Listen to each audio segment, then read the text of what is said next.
Bonjour à tous et bienvenue dans cette masterclass axée sur les firmes futures. Voilà, ça va durer un petit peu de temps. En fait, ce que je vous ai fait, ça va être simple. Ça va être une vidéo complète sur le fonctionnement des firmes, que ce soit les règles, etc. Même moi, de manière personnelle, comment justement je gère un compte firme, que ce soit en phase de challenge ou que ce soit en phase de funded. Donc je vais vous montrer tout ça. Ça va être super clair, super intéressant. Excuse-moi, et donc je vous propose tout simplement de commencer sans plus tarder. Ça peut être une vidéo, je sais pas vraiment combien de temps ça va durer. En tout cas, le but, ça va être de vous apporter le plus de valeur possible. Alors, alors attendez. Donc, excusez-moi, comme vous pouvez le voir, il y a un support ultra complet qui a été fait grâce à l'aide de l'intelligence artificielle pour tout ce qui va être le design, les graphiques, etc. Parce qu'on va voir qu'il y a plein de choses animées, plein de graphiques, justement pour vous aider à mieux comprendre et vous aider à visualiser concrètement. C'est toujours plus facile de comprendre quelque chose quand il y a des schémas, quand il y a des choses visuelles parlantes que juste du texte ou quelqu'un qui explique. Parce que même si je fais en sorte de bien expliquer, en tout cas je l'espère, il y a possibilité qu'il y ait beaucoup d'infos à la minute. Donc c'est pour ça que c'est en tout cas rendu visuellement. Voilà, c'est beau. Et donc grâce à l'aide de Claude, et par contre toutes les connaissances qui sont mises dans le support, c'est mes connaissances personnelles. Par contre, je pense que si vous avez 22 euros à mettre par mois dans un abonnement, au-delà de mettre dans des clubs, sortir, etc., Claude est must to have. J'ai pas dit must have, parce qu'en anglais c'est pas bon, faut dire must to. Enfin bref, là n'est pas la question. Je suis pas prof d'anglais. Donc ça va se décomposer en 18 parties, 18 modules. Donc on va tourner autour de 5 firmes, que ce soit Apex, Lucid, MyFodel Feature, Top Step ou encore Alpha Capital, ou Alpha Future.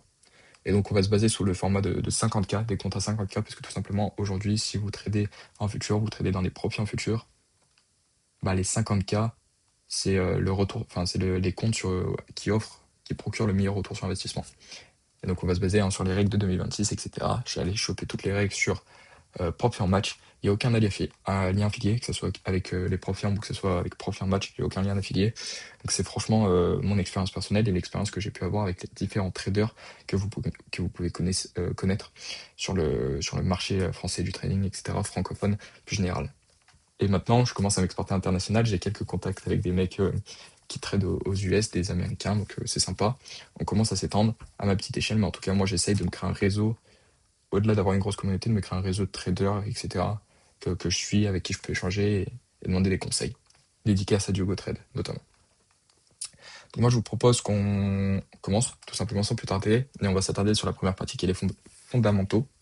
Donc avant les règles et la stratégie, donc moi que exécute, comprendre ce qui est vraiment une propre firme, le parcours et le vocabulaire, la, la base que 90% des débutants, vous-même, vous pouvez oublier. Et pourtant, des fois, on oublie concrètement qu'est-ce que c'est le fonctionnement d'une propre firme. Et en fait, ok, il y a plein de gens qui gagnent de l'argent avec les propres firmes, qui font des sommes à 5, voire 6 chiffres par mois, pour vraiment le top 0,0001%. Mais ce qu'on oublie, c'est qu'une propre firme, c'est une entreprise. Et une entreprise, c'est quoi son but? C'est générer des profits, générer des bénéfices. Donc à un moment, elle ne peut pas distribuer de l'argent à tout le monde. Derrière, il y a un intérêt. En fait, c'est quoi une propre firme? Tout simplement, le deal est simple, c'est la firme met le capital, toi tu mets la compétence et la discipline. Tu prends le risque opérationnel sur un compte simulé, donc qui n'est pas du vrai argent, et vous partagez les profits réels. En fait, vous oubliez une chose, c'est que quand on est en phase de challenge, le compte à 50K qu'on a, c'est pas du vrai argent tout simplement. Donc la pro firme, elle, que tu crames ce compte, elle perd pas d'argent. Et c'est ça qui est très très fort. Donc la firme fournit le capital, le compte. Donc en fait, ils ont des partenariats, des deals avec des brokers justement. Et les brokers, ils proposent sur MT5, etc., d'avoir des comptes simulés. Ben, c'est exactement la même chose. Donc elle fournit le capital, le compte, fixe les règles, les objectifs, donne la plateforme et les données, paye les payouts. En fait, la dépense principale d'une propre firme, c'est de vous fournir les données en temps réel du marché. Voilà. Ensuite, toi, le deal. Donc le deal, c'est ce qui est au milieu. Il y a un contrat entre vous deux qui régit. J'imagine qu'aucun d'entre vous n'a lu les contrats et les CGV, les conditions générales de vente d'une propre firme. Parce que quand on achète son compte, on est toujours hype. Même quelqu'un qui est genre, comment dire, qui fait ça depuis longtemps, il est toujours hype d'acheter son compte.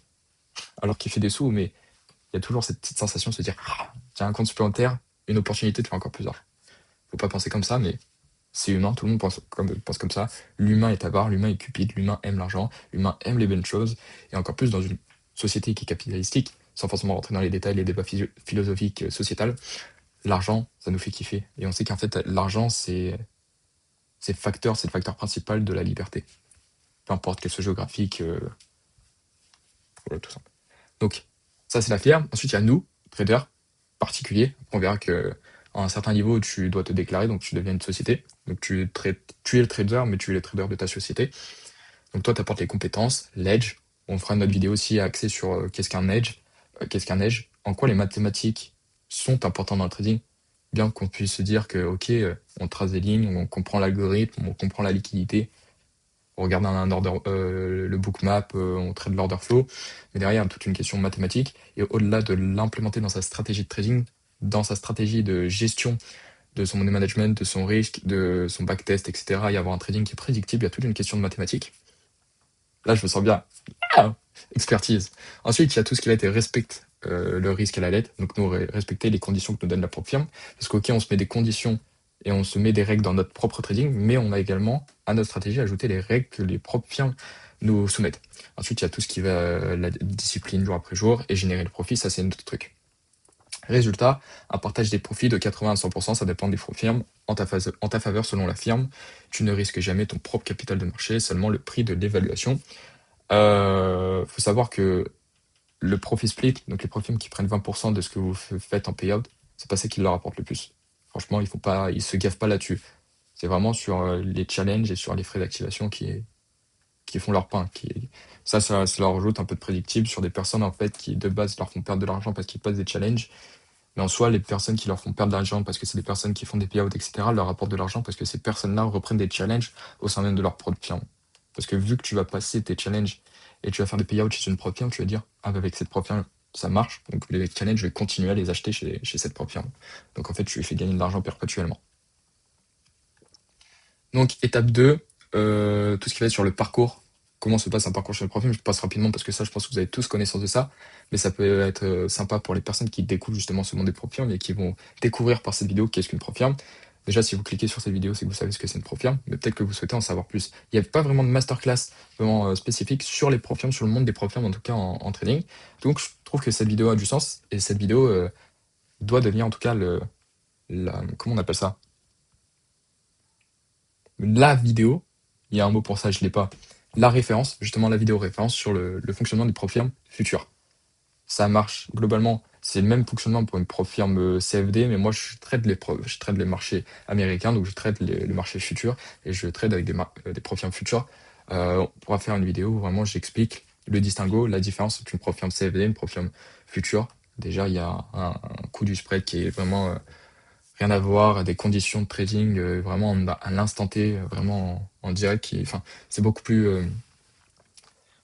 fiable, c'est moins cher, et pour ce qu'elle est, je trouve que c'est mieux, même si on va voir qu'il y a plein de règles un petit peu pointilleuses qu'il faut bien apprendre. Les 4 étapes de l'éval, donc au payout, au cash, le même chemin chez toutes ces firmes, tout se passe en simulé, sauf toute dernière étape. Et on verra qu'il y a encore une étape supplémentaire qui est le live trading. Et ça arrive vraiment si vous êtes vraiment chaud. On n'en est pas là. Là, on va vraiment comprendre les fondamentaux. La première étape, c'est l'évaluation, atteindre l'objectif sans casser le drawdown. On verra ce que c'est le drawdown. Donc, on est en simulé. Donc, on ne traite pas du vrai argent. Ensuite, il y a le passage. Donc, objectif touché, validé. Souvent, on a. Bon, là, il a abusé. Hein. Claude, il a abusé. Mais bon, ça dépend des profils, on peut passer en un jour, ça dépend des consistency rules, on va voir ça juste après. Ensuite, il y a le sim funded, donc compte financé, sim, donc toujours en simulé. Donc là, en fonction des règles, des phases de scaling, etc., on est financé. Donc là, on peut aller chercher des payouts. Et ensuite, quand tu payes out, donc l'étape cap, tu retires une part des profits. Voilà. Et tu passes en fonction d'un nombre de payouts et en fonction de la prime, comment elle voit comment tu trades, etc., comment tu appliques les règles de trading, si tu respectes tout bien, si tu as vraiment une stratégie que tu répliques et que c'est pas du hasard, elle peut te passer justement en compte réel, et là tu vas passer sur du vrai argent et pas du simulé. Voilà, l'échec de l'étape 1, tu reset pour quelques dollars et tu recommences. Pas de drame, bon voilà. Toujours dans la partie des fondamentaux, la confusion numéro 1, simulé partout, réel au payout. Alors, point crucial à clarifier, pour te dire, tu vois, il me l'a précisé, c'est génial. Tu ne traites jamais un vrai compte de marché. L'éval et la funded sont des comptes simulés. Je viens d'expliquer juste avant, c'est fantastique, j'ai même pré-shot. Ce qui est réel, c'est le virement quand tu retires.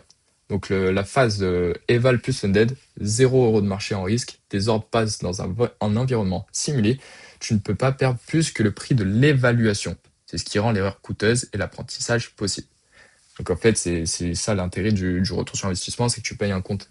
Allez, chez Lucide, avec les frais d'activation, tu le payes 60 € avec la conversion en dollars. Et bah, tu peux cramer le compte et donc perdre 2 000 €, mais en fait, tu auras perdu que 60 $. Donc c'est ça qui est fort. Par contre, le payout, lui, il est réel. Et une fois les conditions remplies, qualifying day, safety net, consistency, on va voir tous ces termes juste après.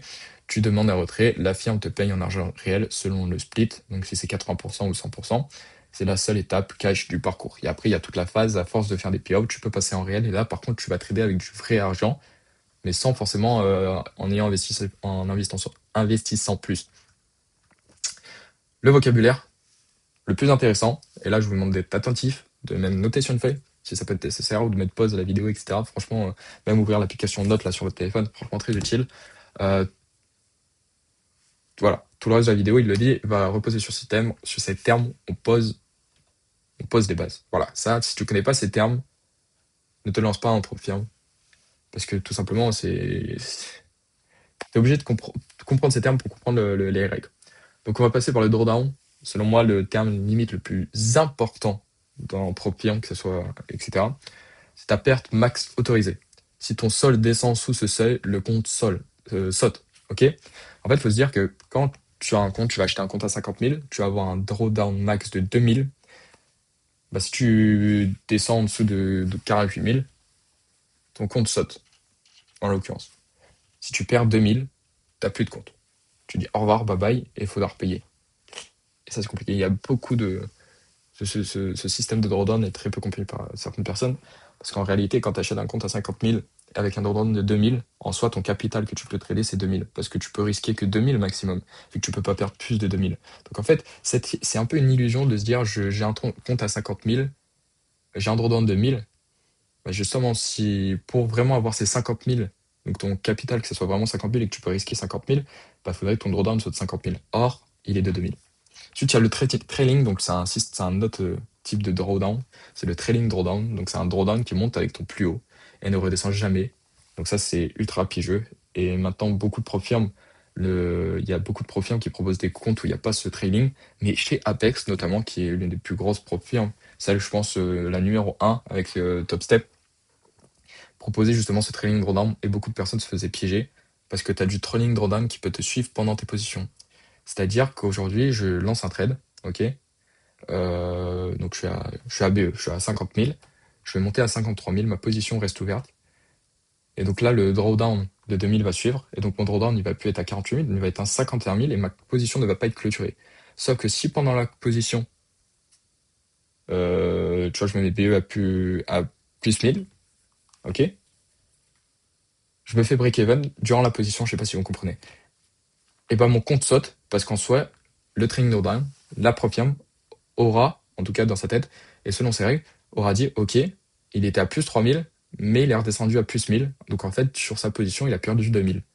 Et donc ça fait sauter ton compte. Donc c'est très dangereux, et c'est pour ça qu'il faut prendre des drawdowns head, head, end of the day, donc à la fin de la journée, pour pas se faire piéger durant ces positions. Et ça, c'est pour les traders qui sont agressifs, pour piéger les traders qui sont agressifs, le trading drawdown. Ensuite, on a la daily loss limit, ta perte max sur une journée, la toucher, mets la journée en pause. C'est pas forcément une fois en soi, tu te fais pas sauter parce que tu casses la daily loss limit de 1000, mais par contre, tu vas être interdit de trader sur la journée. Donc voilà, souvent les daily loss limit, elles sont de 1000 à 1200. Sur les comptes à 50K, c'est la stat que j'ai en tête, c'est le chiffre que j'ai en tête. Et donc voilà, c'est pareil, c'est plus vraiment pour la psychologie du trader, éviter de se faire piéger. Ensuite, on a tout ce qui est consistency. Aucun jour ne doit dépasser X% de ton profit total, force la régularité. Ça, il y a beaucoup de personnes qui ne connaissent pas forcément ce principe. Tout simplement, aujourd'hui, c'est simple. Tu dois faire 53 000 $. Donc, tu dois faire 3 000 $ de profit. Si tu fais une journée à 1500, c'est bien. Et en fait, si tu veux, si ton objectif, c'est 3 000 $, tu dois pas faire plus de 50% de cet objectif par jour. Donc, en fait, le challenge, tu peux le passer en 2 jours, minimum. Parce que tu dois faire 1500 et tout. Et en fait, le problème, c'est vraiment de se comprendre la consistency en fonction du challenge, comprendre dans quel pro firme. le plus tôt possible parce que quand tu commences à faire plus de 1500, tu fais 1700, le jour d'après, tu fais 1600. Pour s'y retrouver, c'est vraiment galère. Donc voilà. Ensuite, il y a tout ce qui est safety net buffer. Donc là, c'est dès que vous allez être funded, le palier de solde à dépasser avant de pouvoir retirer. Drawdown plus 100, c'est souvent ça chez les prop firms. Donc, par exemple, on va dire, pour retirer, tu dois passer 2000 dollars de profit, plus 100 euros. Et en fait, dès que tu vas passer ce palier-là, bah, ton drawdown, il va être bloqué et tu vas pouvoir perdre 2100 euros max. Et donc, tout ce qui est au-dessus de ces 2100 dollars de PNL, tu vas pouvoir le retirer en fonction des minimums de demandes de retrait. Donc, tu vois, tu as des demandes minimum de retrait pour retirer, il faut faire minimum 250, minimum 500, ça dépend des profils. Ensuite, il y a tout ce qui est payout, ça vous connaissez, hein, le retrait de profit, plafonné par palier, conditions, en fonction des jours gagnants. Souvent, tu dois faire 5 jours gagnants, etc. pour retirer avec minimum 150 dollars de profit par jour. Voilà. Ensuite, il y a le split, ça, je ne passe pas dessus, hein, c'est en fonction le pourcentage que tu gagnes sur tes payouts. Le scaling, le nombre de contrats autorisés qui augmente par palier de profit en funded. En fonction des payouts que tu vas faire, ton nombre de contrats que tu vas pouvoir trader par position, il va pouvoir augmenter. Donc là, ça dépend. Moi, je trade en micro et pas en mini pour les contrats, pour ceux qui connaissent. Parce que tout simplement, enfin, je risque 250 à 125 dollars par position. C'est pas intéressant de trader en mini. Qualifying dates, tout simplement, c'est le nombre de journées gagnantes minimales à valider avant chaque période. Comme j'ai dit, par exemple, chez Apex, c'est 5 jours à 150 dollars de profit. Voilà. Aussi simple que ça. Partie 2, les règles qui font sauter les comptes. Donc là, c'est le drawdown, ton seuil de survie. Le seul chiffre qui peut fermer ton compte instantanément sur une 50K, c'est généralement 2000. Un plancher sous ton sol que tu ne dois jamais toucher. C'est pour ça que je dis quand tu as un compte à 50 000 dollars et quand ton drawdown est de 2000, ton risque est de 2000 maximum. Tu peux pas perdre plus de 2000. Donc en soi, tu trades avec 2000 euros de capital. Et c'est pour ça, hein, en soi, quand tu dis je risque 0,5% de mon capital qui est 50, donc tu risques 250, au final, tu fais 2000 divisé par 250, et tu te rends compte que tu risques plus que 0,5% de ton capital. Voilà. Donc passer en dessous de cette zone des 48 000, tu passes sous le seuil de liquidation, ton compte est fermé instantanément, tu ne peux plus trader, tu ne peux plus passer d'ordre. Drawdown max, 50 000, soit 2000 le plancher, soit 4% du capital. Donc en soi, sur 50 000 dollars, ton vrai capital, c'est 4%. C'est fou. Voilà. Voilà. Le drawdown n'est pas ton stop loss. Si tu places tes stops juste au-dessus de 48 000, bon, ça, ouais, pas intéressant. Là, le trailing drawdown décodé, on va comprendre clairement qu'est-ce que c'est le trailing drawdown. Donc ça, c'est chez toutes les profils. Le trailing drawdown, c'est comme ça, c'est tout le temps pareil. Ok. Quand on te dit drawdown, souvent dans les profils de 2000, drawdown de 2000, c'est un trailing drawdown, c'est-à-dire qu'en fonction tes perfs à la journée, ton drawdown va augmenter ou c'est pas augmenter en fait, il va suivre. Il va suivre tes perfs. Le seuil démarre à 48 000 et monte avec ton plus haut sans jamais redescendre jusqu'à suffire à 50 100 quand ton solde atteint 52 100.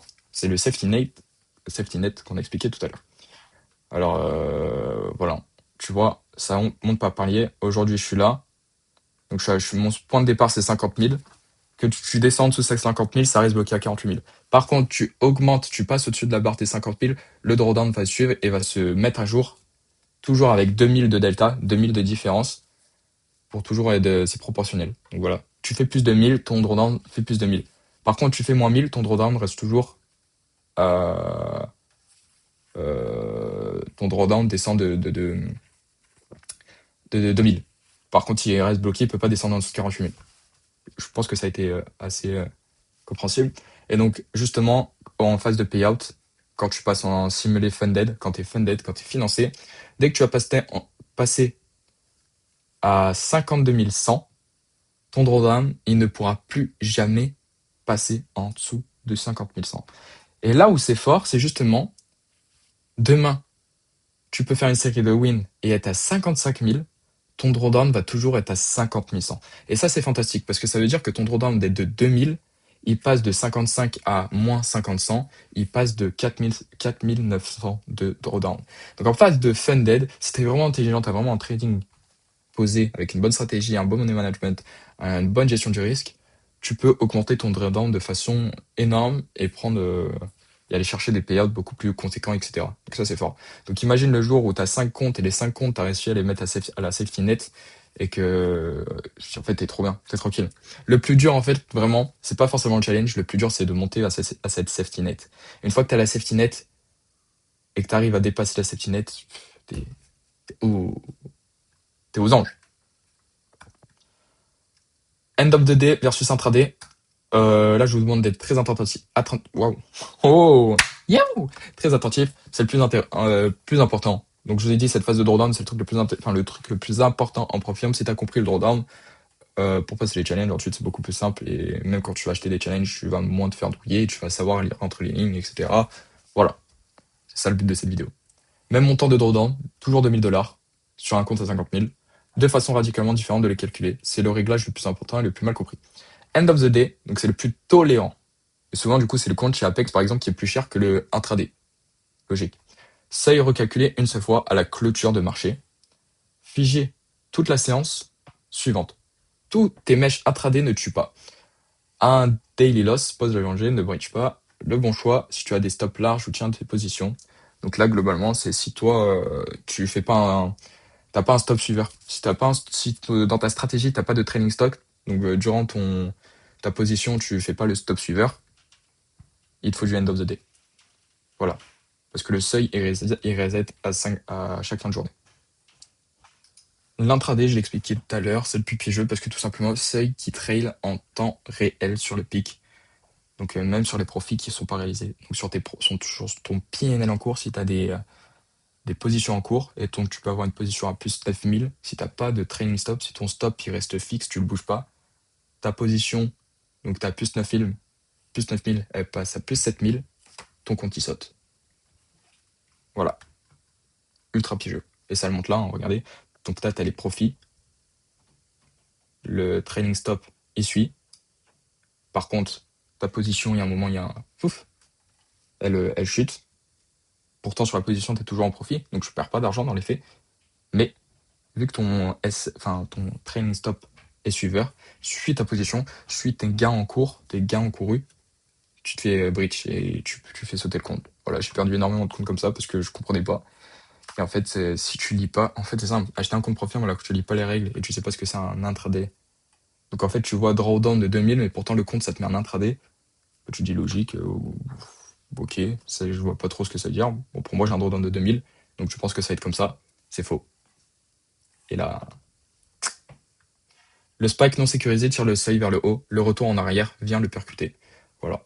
Les schémas sont très, très intéressants. Je vous invite à les prendre en photo si jamais.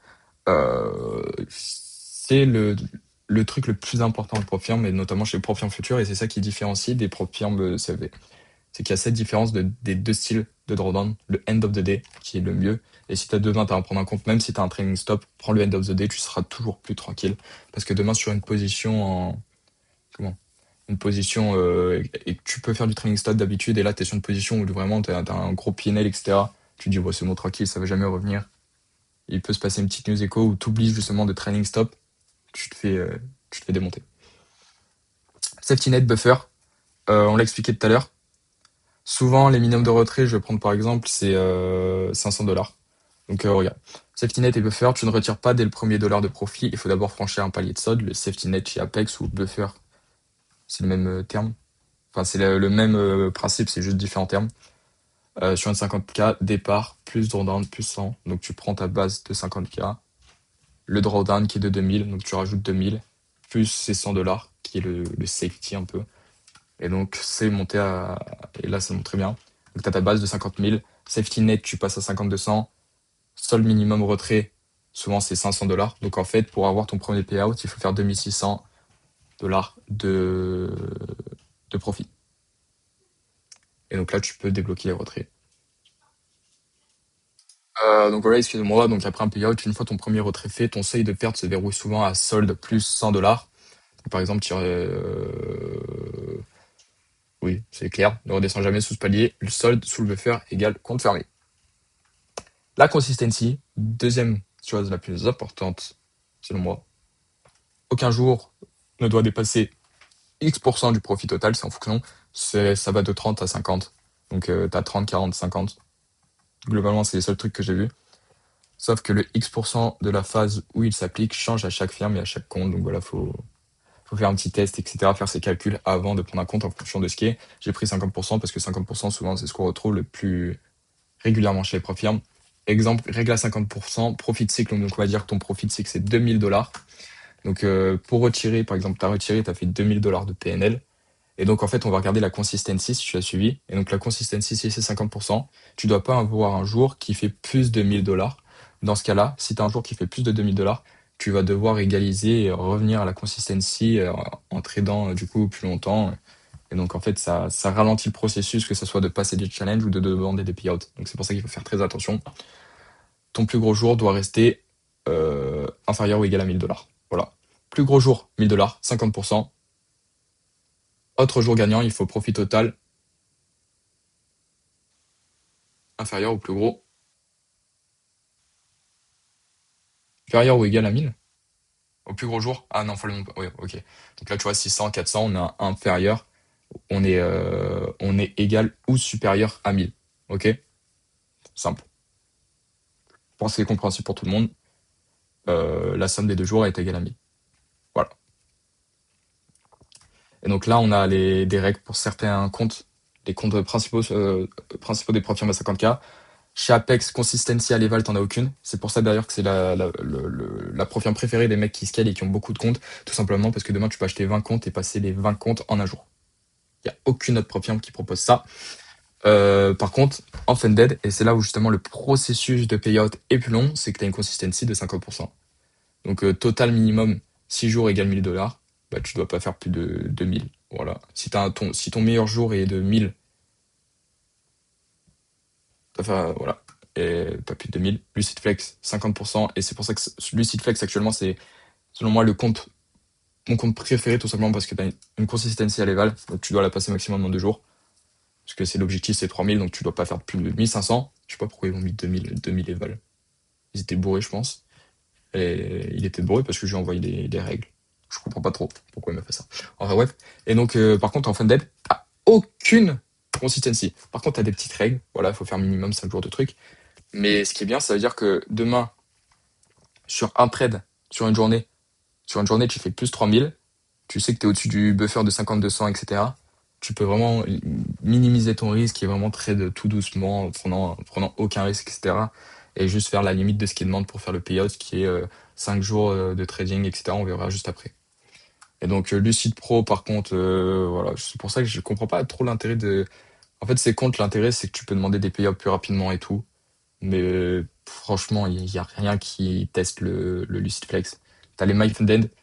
MyFunded est un peu plus cher que Lucid. T'as les frais d'activation et tout. Topstead, pareil. Alpha, pareil. Bon, excusez-moi, j'ai ma soeur qui fait le bordel. Passe le brevet, elle est relou. Bref, les règles qui bridge en silence. Donc on l'a vu, le daily loss. Voilà, le fait que t'as toujours. Je l'ai tué. Bon, désolé, elle est relou. Elle est vraiment relou là. On peut faire une vidéo tranquille. Bref, daily loss, les news, tout ce qui est micro-scalping, donc des règles. Voilà, faut le dire, mais souvent c'est dit un ledging long plus short sur un instrument corrélé. Donc, par exemple, si tu es en long sur le Nasdaq et en short chez le S&P, bah, c'est interdit. Tout ce qui va être sur l'utilisation de VPN, l'overnight, pas de position à la clôture, fermeture auto, ça c'est, je me suis fait avoir la première fois chez Topstep, premier compte profond que j'achète, bah je prends une position, il était quoi, 21 h et quelques, le marché fermé à 22 h, et sauf que bah j'étais en phase de drawdown sur ma position et le marché a fermé alors que le lendemain, j'ai vu que ma position, en fait, elle allait TP. Je suis à voir comme ça avait clôturé ma position. Toute l'utilisation des bots, il y a des profils qui acceptent. Topstep, par exemple, ils acceptent via des API. Voilà. Et très trop court, par exemple. Chez Lucid, t'as pas le droit, Alpha, etc. Faut que ton trade dure un certain temps, donc je peux pas faire du micro-scalping. Bon à savoir. Partie 3, comparatif des 5 firmes majeures, donc, avec leur date de création, etc. Apex depuis 2021, Trustpilot 4.3, objectif sur un 50K c'est 3000. Drawdown, ils mettent trading, maintenant tu as le end of the day. Donc c'est pour ça que c'est top 2, top 1 selon moi, des prop firmes, le split 100%.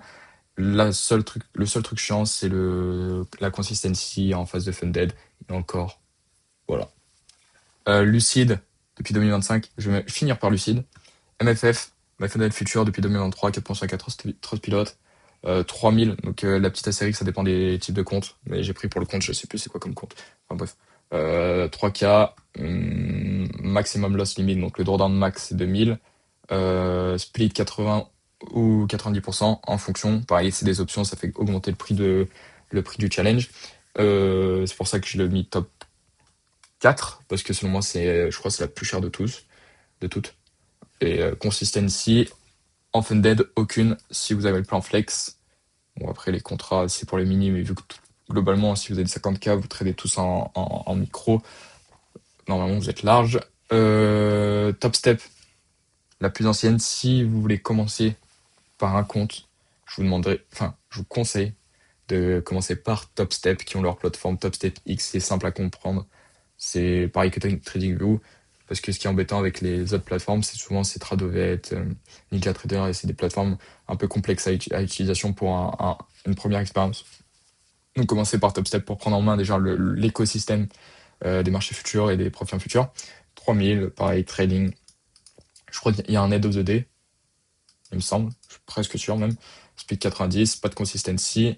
En funded, Alpha Future, depuis 2024, européenne, non.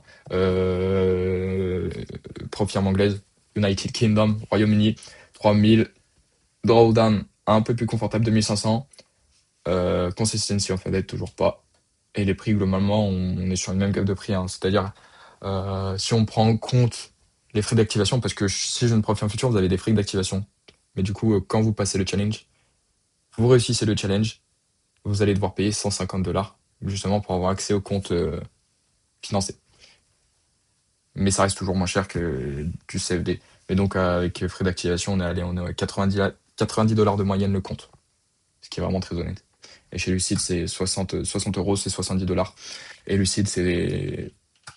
En fait, le end of the day sur le drawdown, le prix qui est vraiment très attractif, 70 $, avec les frais d'activation, qui sont chez 150 $ chez TopStep ou 150 $ chez Apex. Les conditions, elles sont excellentes. La plateforme est super cool. Franchement, j'ai jamais été déçu. Donc le grand comparatif, dernier comparatif, là on va vraiment rentrer deep dans le comparatif. Donc là, vous pouvez voir à compte équivalent sur les règles. Apex est la seule qui propose aucune consistency en phase de challenge, donc ça permet vraiment de scaler fort, d'acheter beaucoup de comptes et de tous les passer d'un coup. Faut faire attention quand vous faites ça dans c'est que vous faites un peu de payout, etc. et que vous avez de la liquidité, de la trésor pour investir dans des comptes profirmes et passer en phase de scaling. Avantage de Apex, donc là j'ai mis les signatures. Leur avantage principal, chacune, qu'est-ce qui différencie de l'autre. Apex, qui est fort, c'est les 20 comptes en simultané. Lucid, vous voyez scalp, les news, etc. Il y a le end of the day. MyFaded Future, vous avez un challenge avec une option qui est en rapide, donc vous avez 90% de split et vous pouvez request des payouts daily, très fort. Top Step, vrai live, avec la plateforme Top Step X, franchement, l'expérience de trading est excellente. Et là, bon, Alpha Future, c'est bien pour les micro-scalpers. Et après, globalement, les requests de payout, c'est tous les 5 jours. Et donc là, par exemple, vous pouvez aller jusqu'à 6 payouts avec Apex. Les autres prop firms, souvent, c'est 5 payouts et vous pouvez passer en live trading. Live trading, tout simplement, c'est vous tradez avec du vrai argent, mais c'est long terme, mais c'est vraiment si vous voulez avoir une relation stable et longue avec une prop firm, etc. Mais c'est relativement chiant et c'est pour ça qu'il y a notamment le principe de roulement des comptes prop firm pour justement éviter d'aller passer en live trading. C'est bien, c'est stylé, si tu le fais correctement, mais en vrai, c'est un peu relou. Et donc là, c'est 5 jours avec minimum 250 à 200 $ sur ces 5 jours donc de profit. Là, c'est 5 jours à 150. Le payout, c'est sous 15 minutes. Quand tu demandes, le payout, il arrive sous 15 minutes. MyFaded Future, pareil, c'est 5 jours à 150. Tu peux request sur un compte à 50K, max 2000 $. Et tu peux demander un payout tous les 5 jours. Donc faites les calculs dans vos têtes. Là, c'est cap x 2 plus daily loss limit. J'ai pas en tête. J'ai plus en tête. Et là, pareil, 5 jours à 200 $. Donc, avec Apex, c'est les plus restrictifs, les plus compliqués. Et tu peux aller request sur un 50K jusqu'à 6K par payout. Donc, c'est très fort. Quelle firme pour quel profil? Donc là, scale en volume, Apex, j'ai dit tout à l'heure, 100% de speed, vous pouvez avoir passé jusqu'à 20 challenges d'un coup et trade 20 comptes en simultané, donc avec des comptes à 50K, c'est aller chercher 1 million de funded. Payout ultra rapide, Lucid, MFF avec MyFedel Future, avec le plan rapide. Un vrai compte live top step alpha, et zéro prise de TED, Lucid Flex. Lucid Flex en termes de rapport qualité-prix, il n'y a pas mieux. Et si vous vouliez débuter avec première expérience en profil futur, top step, sans hésiter. Juste pour la plateforme et l'expérience. La stratégie, les pièges, donc ça c'est moi, mon money management, il est simple. Donc sur les 50K en chiffres, je risque soit 0,5%, donc ce qui fait 250 $ par position, soit 0,25% égale 125 $. Pourquoi je risque 0,5 ou 0,25? Parce que tout simplement 1%, 500 $, sachant que la plupart des profs firmes ont une daily loss limit. Donc du coup, si je franchis cette daily loss limit, et bah je peux plus trader de la journée, elles sont à 1000 $, bah ça me laisse 4 cartouches et donc 4 SL d'affilée possibles en risquant 250 et je reste toujours très loin à minimum plus 1000 d'intervalle de delta avec le max drawdown. Donc moi je vise maximum 4 R, jamais plus, tout simplement pour rester dans cette notion aussi de consistency rule. Et c'est là où vous voyez que c'est très intéressant d'avoir son plan de money management très précis en fonction des règles des prop firms. Là, je sais qu'avec ces règles-là, en fonction des prop firms, je reste à chaque fois dans mes consistency rules et je vais jamais au drawdown maximum. Je peux toucher si je fais vraiment 4 SL. En fait, si je breach un compte et si je vais, si je breach un compte, c'est vraiment ma psycho qui a pas été bonne ou vraiment que je suis vraiment sur une mauvaise série, mais c'est censé jamais arriver. Vraiment, va jamais arriver. En fait, je sais que si je breach un compte, c'est vraiment ma faute dans mon cerveau et c'est souvent ça qui se passe quand je breach des comptes. Et après, j'ai des add-ins sur des opportunités suivantes. Donc, c'est-à-dire quand je TP sur un trade, je prends 1000 $, j'arrête de traiter. Enfin, je sais que ma consistency, je dois pas faire plus de 1500 en fonction, globalement, plus de 1500 $ sur la journée. Donc, je sais que je peux prendre un add-in et donc à 0,25% de risque, donc à 125 $, et aller chercher 4 R. Et donc là, sur la journée, bah, regardez. Je prends mon premier trade du matin qui est un setup A+, plus derrière j'ai un add-in, ma journée, elle est faite. Voilà. Règle du matin, si je TP sur le A+, donc 0,5%, c'est ce que je viens de vous dire, je m'arrête pour la journée, donc un seul trade, le profit sécurité, pas de give back du gain de la session, TP fixe à 4 R, jamais plus, discipline, plus jour maîtrisé, compatible consistency partout, vérif consistency, un A+, à 4 R fait 1000 $, sous la règle des 50%, c'est bon, dès que le cycle dépasse 2000, soit un seul adding gagnant de plus, le cap de 4 R pour rester sous 30% des plus contraintes s'il dure. Voilà, bon, tout simplement, hein, c'est un money management pour respecter les consistency rules et respecter notamment être loin de ma daily loss limit qui est soit de 1000 à 1200 et toujours être largement au-dessus de mon drawdown maximum. En fait, si vous voulez, faudrait que je fasse, pour arriver au drawdown max, donc en chiffres pour visualiser, faudrait que je fasse 8 SL d'affilée à risque plein, donc 0,5% de risque. Ce qui est en soi impossible, surtout sur des setups A+. C'est-à-dire je rentre à 0,5% de risque sur des trades A+.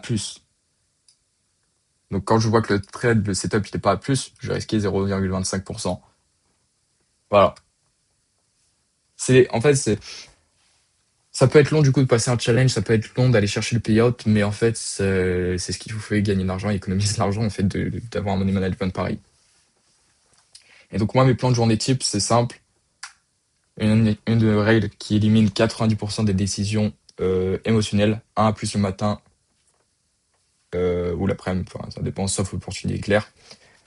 Pré-marché, préparation, j'analyse, je repère mes niveaux, donc avec le volume profile, les liquidités, notamment le EPA, IPA, donc efficience et inefficience. Je vous invite à vous référer à ma dernière vidéo que j'ai sortie.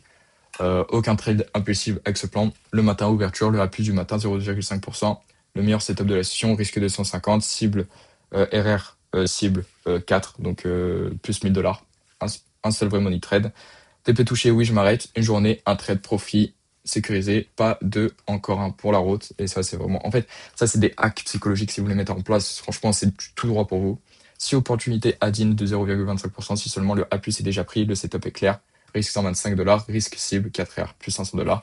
Et à la fin, à la clôture de la journée, je note mes trades, je tire les leçons. Jamais de revenge trading, c'est la règle numéro 1 de la survie et qui vous garantit une rentabilité en trading. Comment optimiser le passage du challenge? L'objectif n'est pas de bien trader, c'est de toucher 3000$ sans casser.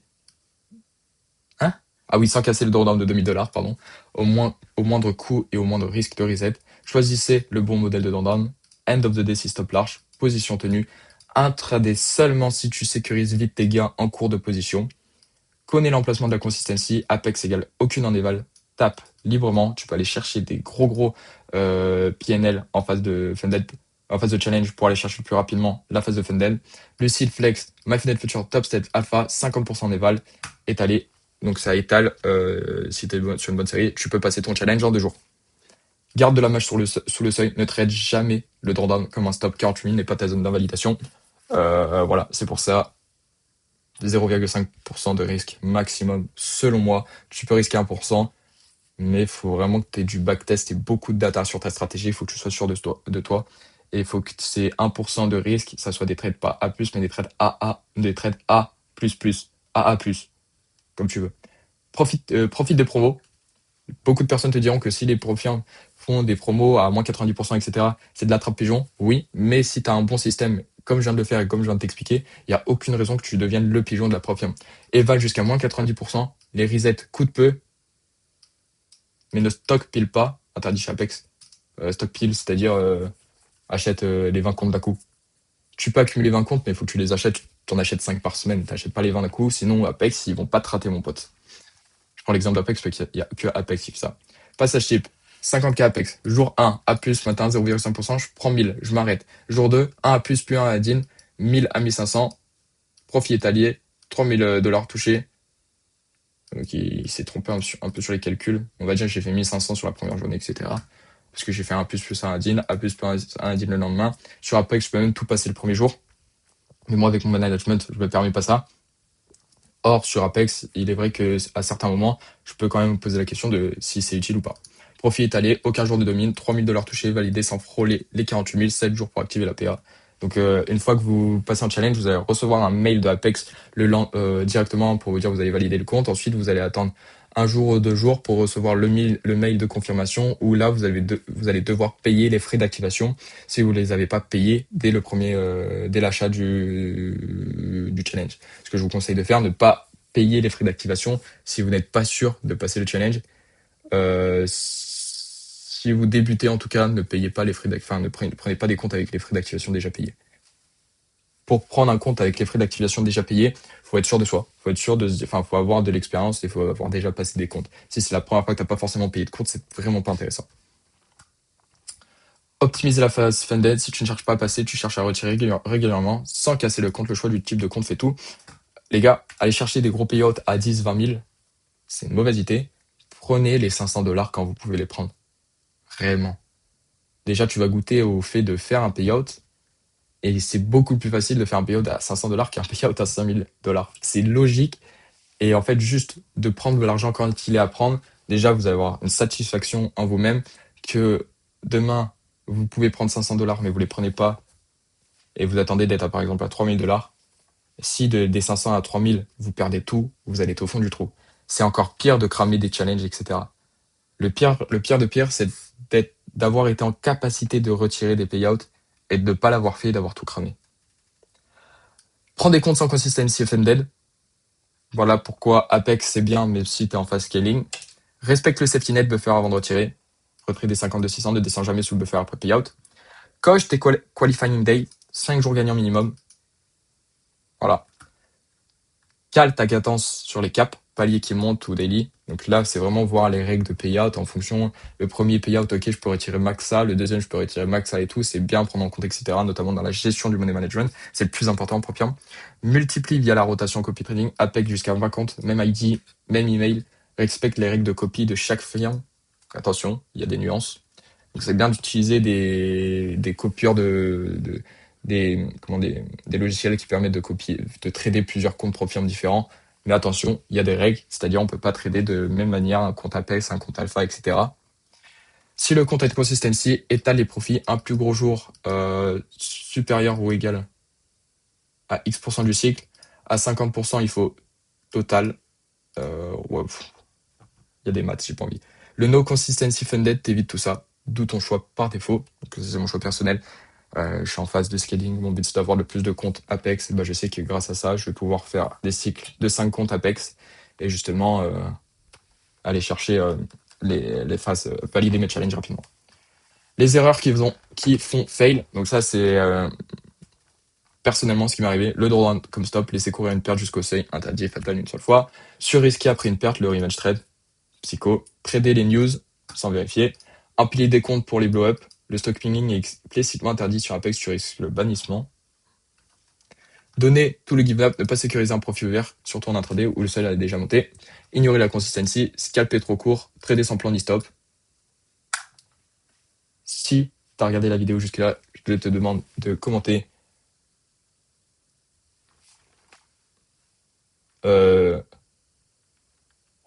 stop, stop,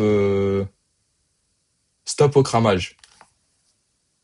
Libérer nos frères. Stop au cramage. Pour montrer que dès lors, vu que tu as vu cette vidéo, tu vas plus jamais cramer de compte. Et c'est ça qu'on veut.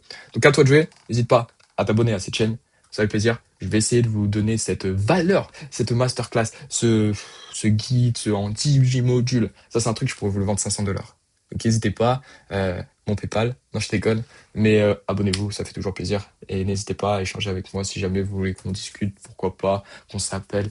Voilà, si je peux vous aider, si on peut s'aider, on est dans l'échange, on est dans le partage. Allez, n'hésite pas et remplis bien. Stop au cramage. Et je te souhaite un bon week-end. C'était Maxime.